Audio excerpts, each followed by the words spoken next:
Caracas, Venezuela, March 1834. A 13-year-old boy named Miguel crawled out from beneath sacks of cacao beans in a merchant's wagon, gasping for air after 3 days hidden in suffocating darkness.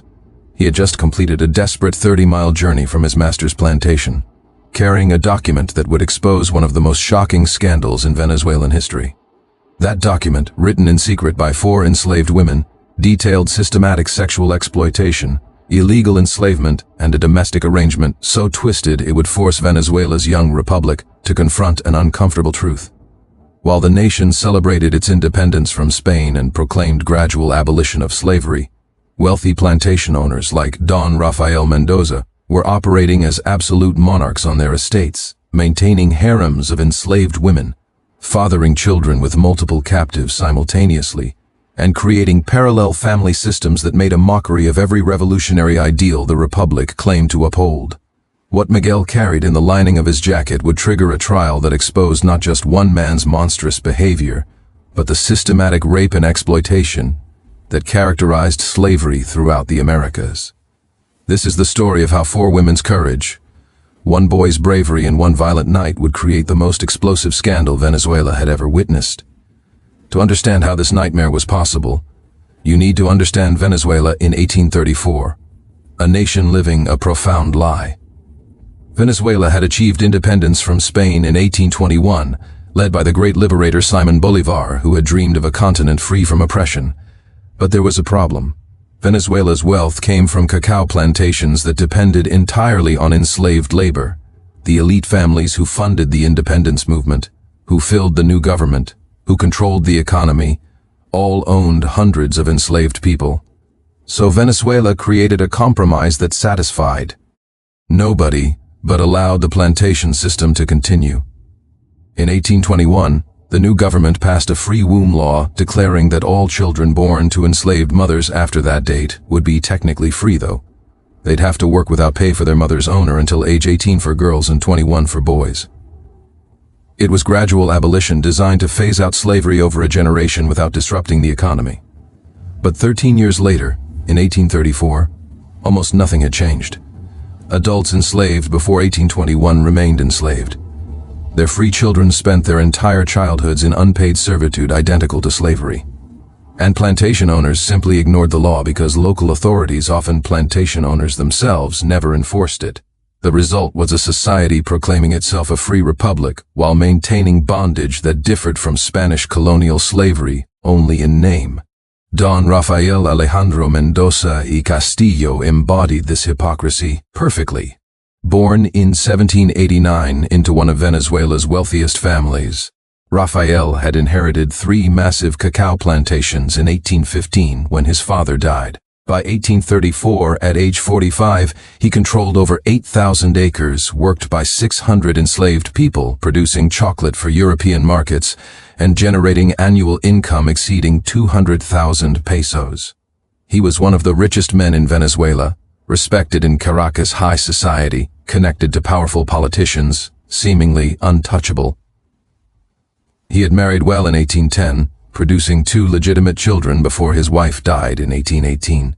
His adult children lived in Caracas, rarely visiting his plantations, which suited Rafael perfectly because it meant nobody was watching what he was really doing 30 miles from the capital on his main estate, Hacienda San Miguel. What Rafael was doing would have destroyed his reputation if Caracas society had known even a fraction of the truth. Because on Hacienda San Miguel, visible from his bedroom window but separate from the main house, Rafael had constructed a second dwelling that everyone on the plantation called by its real name. The concubine house, the harem, the place where Rafael maintained 4 enslaved women simultaneously as forced sexual partners, domestic servants, and mothers of his illegitimate children. Their names were Maria, Josefa, Rosa, and Catalina.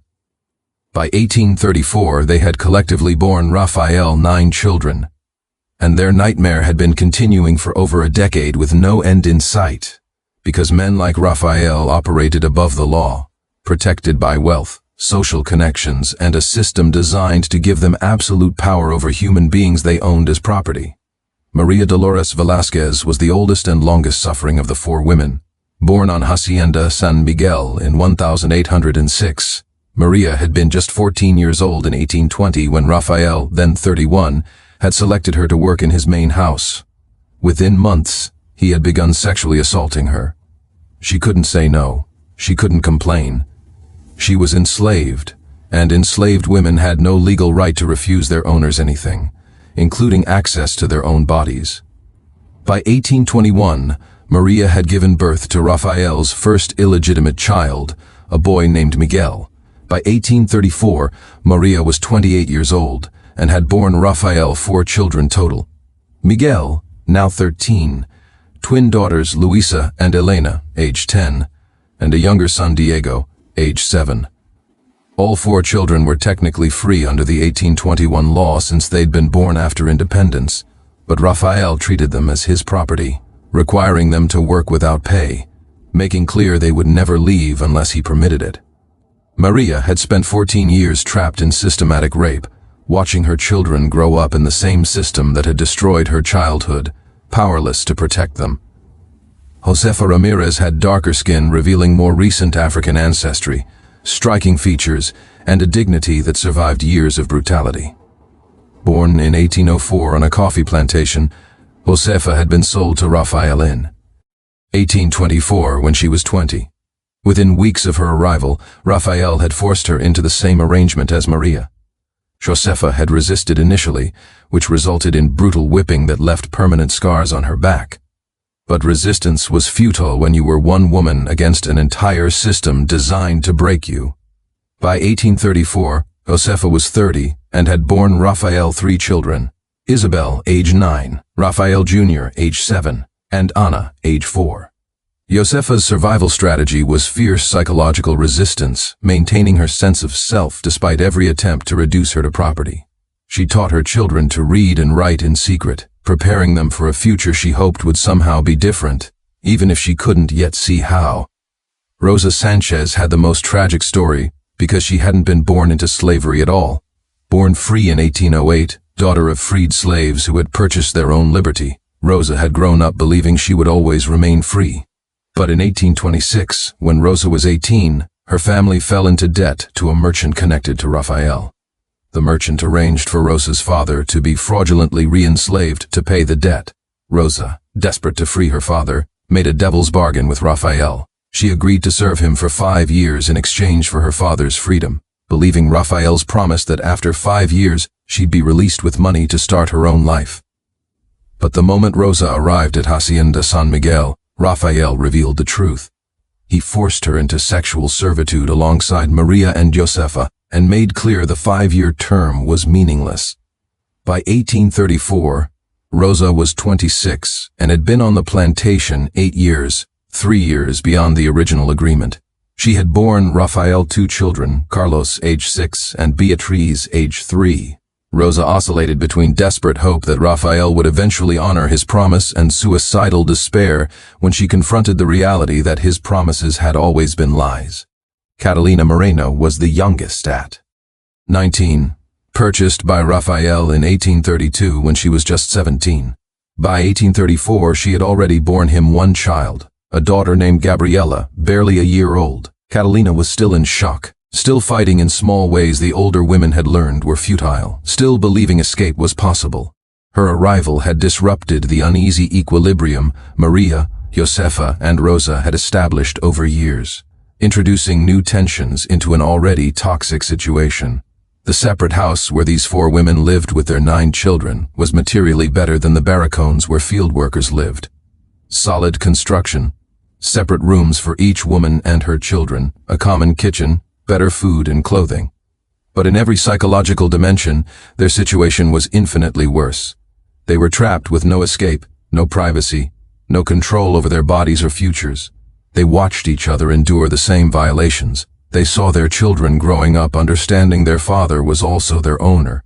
They maintained the pretense of domestic normalcy, while knowing any night Rafael might summon any of them. The dynamics among them were complex. Maria had learned to survive by appearing compliant, never expressing anger openly. Josefa maintained fierce dignity and minimal interaction with Rafael beyond what was required. Rosa swung between hope and despair. Catalina still fought, not yet having learned that pride was a luxury enslaved people couldn't afford. But what Rafael didn't know was that by early 1834, these women had begun secretly planning something that would either free them or get them killed. The catalyst came in March, when Rafael announced he was selling Josefa's 9-year-old daughter Isabel to another plantation owner. Rafael claimed he needed money, though everyone knew he was one of the richest men in Venezuela. The real reason was that Isabel had developed a rebellious streak, talking back, questioning why she had to work without pay when the law said she was free. Rafael decided separating Isabel from her mother would warn all the women and children about consequences of defiance. When Rafael told Josefa in early March that Isabel would be leaving within the week, something inside Josefa broke. For 10 years she had endured every violation, every humiliation, telling herself she was protecting her children. And now Rafael was going to rip her daughter away and send her to another plantation where Isabel would face the same exploitation Josefa had suffered. That night, Josefa gathered Maria, Rosa, and Catalina after Rafael returned to the main house. "We have to do something," Josefa said, her voice shaking with rage and desperation. "He's taking Isabel. If we don't act now, he'll sell all our children one by one until there's nothing left of us." Maria argued for caution, for trying to negotiate with Rafael, for anything that wouldn't result in brutal retaliation. But Rosa sided with Josefa. "Maria, we've been negotiating for years. We've been surviving. And what has it gotten us? We're still slaves in everything but name. Our children are growing up in hell. How much longer are we supposed to endure this?" Catalina looked terrified but determined. "What can we do? If we run, he'll catch us. If we complain to local authorities, they'll tell him. What option do we have?" Josefa pulled out paper she'd stolen from Rafael's study and a crude pencil she'd made from charcoal. "We write everything down. Every law he's broken. Every child he's keeping in illegal servitude. Everything he's done to us for years. We document it all, and somehow we get it to Caracas, to the president himself if necessary. We tell them Venezuela's republic is a lie if men like Rafael can operate above the law." Over the next 3 weeks, the 4 women worked in secret, documenting their experiences in a detailed petition. Josefa, who had taught herself to read and write, served as primary scribe, but all contributed their stories. They detailed Rafael's sexual exploitations spanning over a decade. They documented each child and explained how Rafael was keeping legally free children in servitude. They described Rosa's fraudulent enslavement and Rafael's broken promises. They cited specific articles from Venezuela's constitution and gradual abolition laws that Rafael's actions violated. They made clear they understood the political implications. If the Republic's laws meant nothing on plantations like San Miguel, then the entire revolutionary project was a failure. The question was how to get the petition to Caracas. They couldn't simply walk off the plantation. They couldn't trust anyone local. They needed someone who could travel legitimately and who would deliver the petition to Republican authorities rather than back to Rafael. The solution came from Miguel, Maria's 13-year-old son. Miguel had been listening to the women's conversations, and he had his own reasons for wanting to see his father exposed. Rafael had raised Miguel's hopes for years, suggesting he might acknowledge him as a son, might educate him, might give him a future. But as Miguel grew older and his mixed-race features became more evident, Rafael's interest had faded.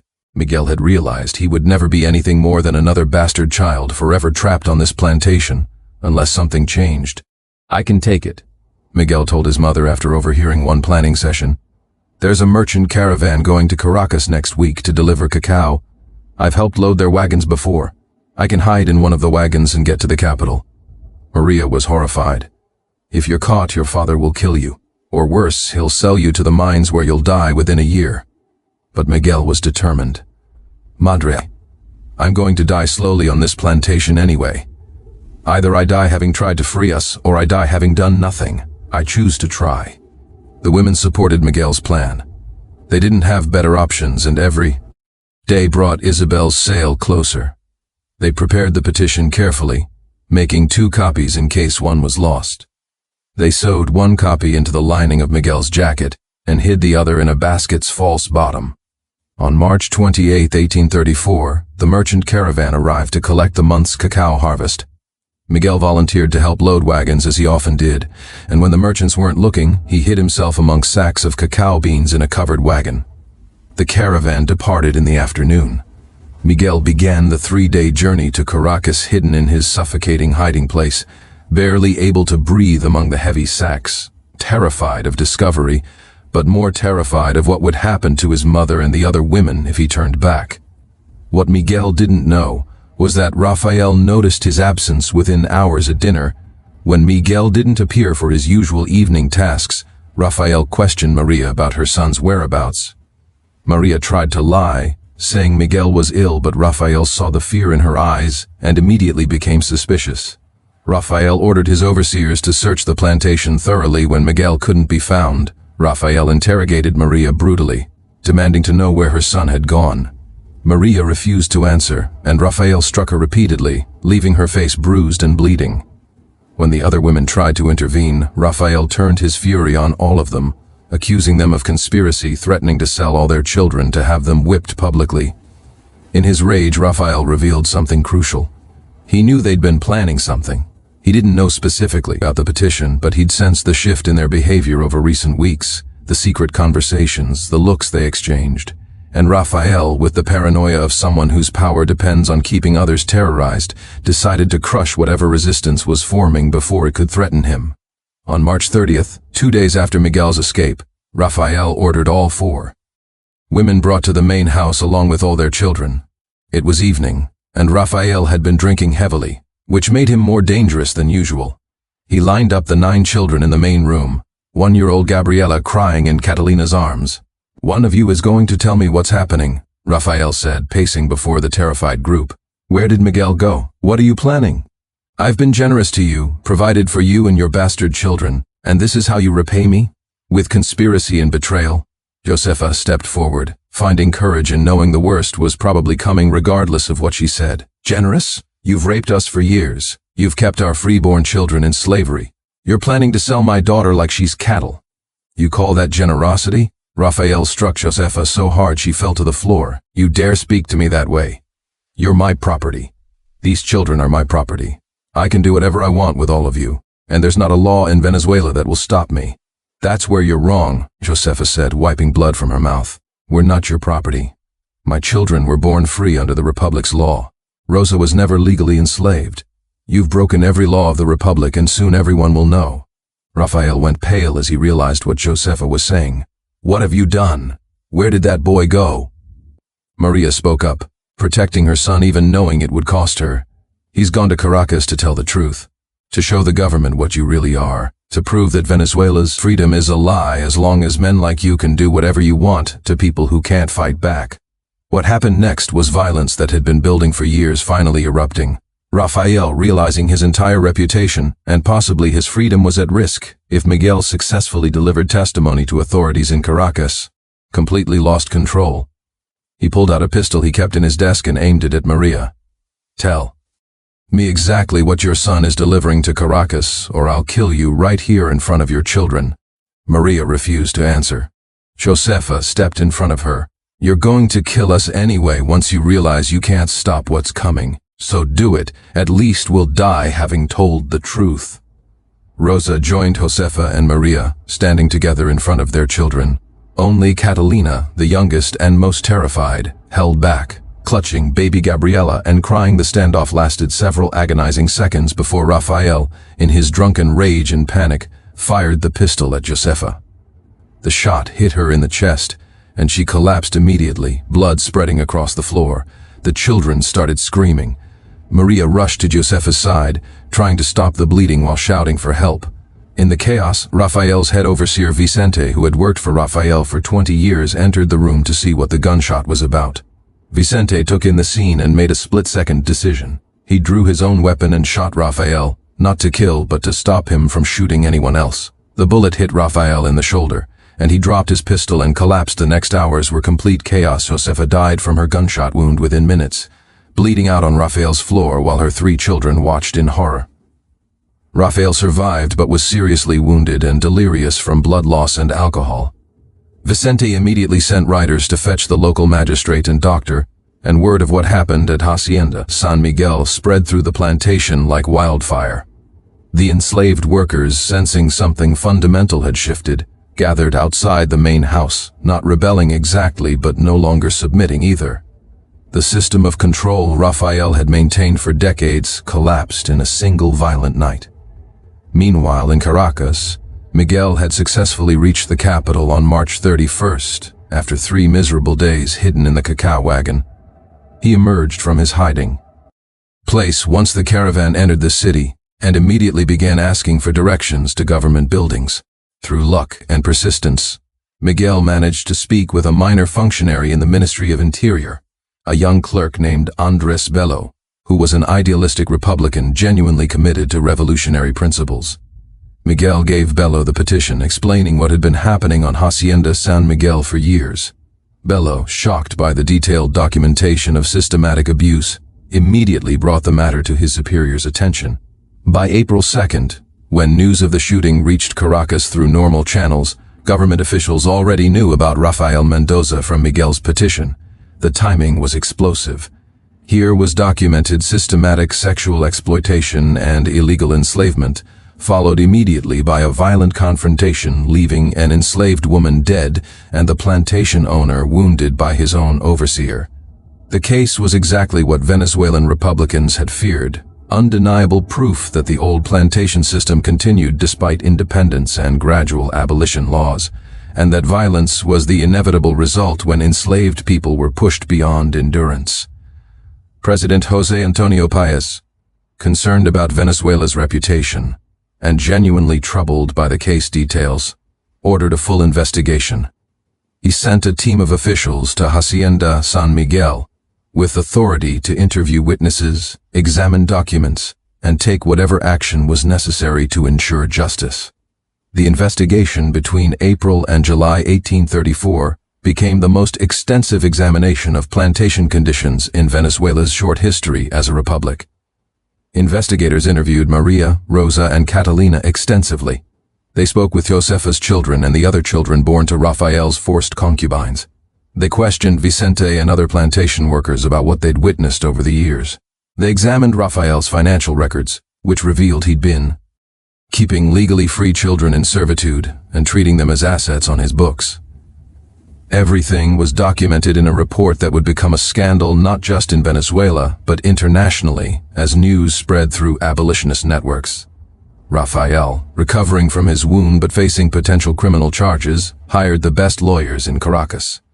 His legal strategy was predictable: claim his relationships with the 4 women had been consensual, argue that any violations of gradual abolition laws were administrative errors rather than intentional crimes, portray Vicente's shooting as unprovoked assault, emphasize that Rafael was a pillar of Venezuelan society whose reputation shouldn't be destroyed over what his lawyers euphemistically called domestic irregularities. The trial began in August 1834 in a Caracas courtroom packed with spectators. It was the first major case in Republican Venezuela where enslaved and formerly enslaved people testified extensively about their experiences, and it became a referendum on whether the Republic's laws meant anything when they conflicted with plantation class economic interests. Maria testified for an entire day, describing in clinical detail how Rafael had first assaulted her when she was 14, how he had maintained her in sexual servitude for 14 years, how he had threatened her and her children whenever she showed any resistance. Rosa testified about her fraudulent enslavement, about Rafael's broken promise of freedom, about the impossible situation of being technically free but practically enslaved. Catalina, despite her youth and terror, testified about how Rafael had purchased her specifically to add to his forced harem, how he had impregnated her within months of her arrival. All 3 women testified about Josefa, about her strength and dignity, about how she had died trying to protect her daughter from being sold, about how her death symbolized the violence inherent in a system giving men like Rafael absolute power over women like them.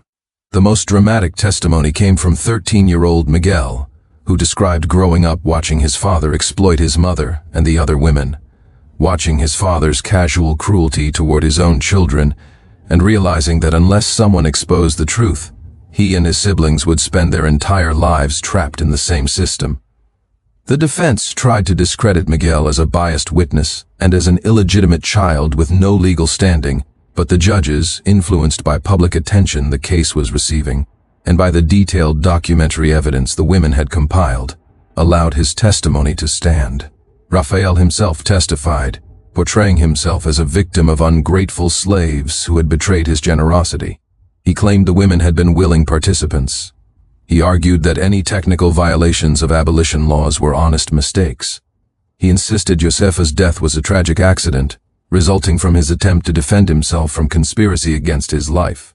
His testimony was polished and persuasive, crafted by expensive lawyers, but it couldn't overcome the weight of evidence against him and the political reality that the Republic needed to prove it was different from the colonial system it had replaced. On October 15, 1834, the judges issued their verdict, a decision trying to balance justice for victims with preservation of the plantation system's basic structure. Rafael Mendoza was found guilty of violating gradual abolition laws by keeping legally free children in servitude. He was found guilty of fraudulently maintaining Rosa in slavery against her will. He was found guilty of creating conditions leading to Josefa's death, though not of murder directly, since he had arguably been trying to prevent what he perceived as conspiracy. The sentence reflected these mixed findings. Rafael was fined 50,000 pesos, an enormous sum that would significantly reduce his wealth but not bankrupt him. He was ordered to immediately free Rosa and all 9 children born to his 4 concubines, granting them full legal freedom with documentation. He was ordered to pay reparations to Maria, Rosa, and Catalina, totaling 10,000 pesos to compensate for years of exploitation. He was prohibited from ever owning enslaved people again, effectively forcing him to sell or free his entire workforce. And he was sentenced to 2 years in prison for illegal enslavement charges, though the sentence was suspended given his age and health, meaning he wouldn't actually serve time unless he violated the court's other orders. The verdict was simultaneously groundbreaking and inadequate. It was groundbreaking because it represented the first time in Venezuelan history that a powerful plantation owner had been held legally accountable for systematic sexual exploitation of enslaved women and for violations of abolition laws. It validated the courage of Maria, Josefa, Rosa, Catalina, and Miguel in coming forward, despite enormous personal risk. It established precedent that the Republic's laws applied even to the wealthy and powerful. But it was inadequate because Rafael faced no punishment for the sexual violence he had committed against 4 women for years. The verdict referred to his relationships with them as improper and exploitative, but stopped short of calling them rape, despite the obvious reality that enslaved women couldn't meaningfully consent to their owners' sexual demands. Rafael served no actual prison time. While he lost some wealth and his reputation was damaged, he remained a free man and retained enough assets to live comfortably. For the women and children at the center of the case, the verdict brought mixed blessings. Maria, Rosa, and Catalina were legally free for the first time in their lives, and their children were recognized as free citizens of the Republic. The reparations provided some financial security as they attempted to build new lives. But they also faced the challenge many formerly enslaved people encountered: freedom without resources, education, or social support. Maria, at 28, had spent her entire adult life on Hacienda San Miguel. She had skills in domestic work but little else, and 9 children to support, 4 of her own, and Josefa's 3 whom she'd taken in after Josefa's death. The reparations wouldn't last forever, and Venezuelan society in 1834 offered few opportunities for women of color with her background. Rosa attempted to return to her family's village but found that years of enslavement had changed her in ways that made returning to her old life impossible. The trauma of what she'd endured haunted her constantly. She had nightmares. She flinched when men approached her. She struggled to trust anyone. Catalina, the youngest at 19, faced perhaps the hardest adjustment. She had been enslaved most of her life and had almost no memory of what freedom felt like. She had a 2-year-old daughter and no practical skills beyond domestic service. The reparations gave her options she'd never had before, but she was terrified of making decisions, paralyzed by the sudden absence of anyone telling her what to do. Miguel, the brave 13-year-old who had risked everything to get the petition to Caracas, became something of a hero in abolitionist circles. His story was publicized by Venezuelan Republicans wanting to demonstrate the Republic was living up to its revolutionary ideals. and by international abolitionists using the case to argue for immediate rather than gradual emancipation. But being a symbol was difficult for a teenager trying to figure out who he was beyond his role in this scandal. Miguel had complicated feelings about his father, simultaneously hating Rafael for what he'd done to Miguel's mother and the other women, but also mourning the relationship he'd hoped they might have had. As for Rafael Mendoza, the verdict destroyed his social standing even though it didn't destroy his wealth or freedom. His former friends in Caracas society shunned him. His legitimate children, embarrassed by public exposure of their father's behavior, distanced themselves from him. He was forced to sell Hacienda San Miguel and his other plantations, since he couldn't operate them without enslaved labor. He spent his final years living quietly in Caracas, bitter and resentful, convinced he'd been unfairly punished for behavior many other plantation owners engaged in, but simply hadn't been caught doing. He died in 1842 at age 53, and his obituaries either ignored the scandal entirely or mentioned it euphemistically as personal difficulties. But history would remember him very differently, as a symbol of the systematic sexual exploitation that characterized slavery and of the violence that occurred when enslaved people resisted. The Mendoza case had ripple effects throughout Venezuela and beyond. It emboldened other enslaved and formerly enslaved people to come forward with their own stories of abuse, leading to several smaller cases in 1835 and 1836 that further exposed the gap between Venezuela's Republican ideals and plantation realities. It strengthened the hand of abolitionists within the Venezuelan government who argued that gradual emancipation wasn't working and that immediate abolition was necessary. And it contributed to international pressure on Venezuela and other Latin American nations that had achieved independence but maintained slavery to finally honor their revolutionary rhetoric and fully dismantle the system. Venezuela would finally abolish slavery completely in 1854, 20 years after the Mendoza scandal, making it one of the last countries in South America to do so. The delay reflected the power of the plantation class and economic dependence on enslaved labor, but when abolition finally came, advocates explicitly cited cases like the Mendoza scandal as proof that gradual abolition had failed and that only immediate emancipation could address the system's fundamental injustice. Maria Dolores Velázquez lived until 1878, dying at age 72. She never remarried and spent her later years working as a washerwoman in Caracas while advocating quietly for education and opportunities for formerly enslaved people. Her son, Miguel, became a teacher and writer, publishing a memoir in 1867 that provided one of the most detailed accounts of plantation life during the transition from slavery to freedom. Rosa Sanchez struggled with trauma for the rest of her life, but found some peace working with a Catholic charity providing services to poor women in Caracas. She died in 1871 at age 63. Catalina Moreno had the longest life of the four women, dying in 1889 at age 74. She eventually remarried and had more children, and she would tell her grandchildren that the day the verdict came down in October 1834 was the day she was reborn, that everything before that was a nightmare she tried not to remember. The case of Don Rafael Mendoza and his four forced concubines stands as one of the most extensively documented examples of the sexual exploitation that characterized slavery throughout the Americas.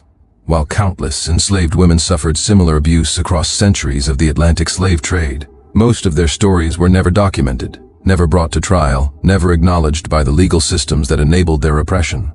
The Mendoza case is important precisely because it was exceptional, because these women's courage and Miguel's bravery created a historical record that forces us to confront reality. Slavery wasn't just about economic exploitation and forced labor.